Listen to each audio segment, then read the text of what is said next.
hindi na mauulit. Ito ang pangako ni Senator Robin Hood Padilla sa mga kasamahan at katrabaho sa Senado sa kontrobersyal na pagpapadrip session ng kanyang misis na si Mariel Rodriguez Padilla sa loob ng opisina niya sa Senado noong February 19. Sa sulat ni Padilla kay Senate President Mig Zubiri, humingi siya ng paumanhin sa naidulot umunong panggagambala ng issue sa liderato ng Senado.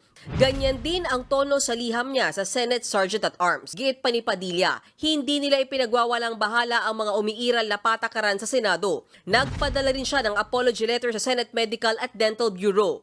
Pati kay Senadora Nancy Binay na chairman ng Senate Committee on Ethics and Privileges. Nagkomento nitong Biyernes si Binay na nakakabahala ang IV procedure ni Mariel na walang abiso mula sa Senate Clinic.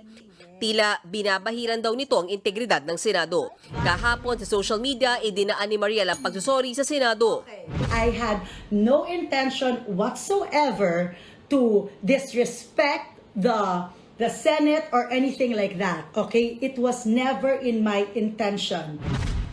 Pag-amin din ni Mariel, hindi niya naisip ang magiging reaksyon ng publiko sa kanyang naging aksyon.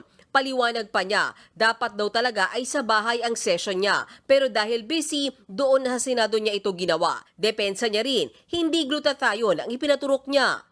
I never ever said that I was taking Glutadrip. It was vitamin C. Dati nang nagbabala ang Department of Health sa paggamit ng mga glutathione bilang IV drip na posibleng magkaroon ng hindi magandang epekto sa katawan. Para naman sa ilang senador, dapat wag nang palaki ng issue dahil nagsorry naman na daw ang mag-asawang Padilla.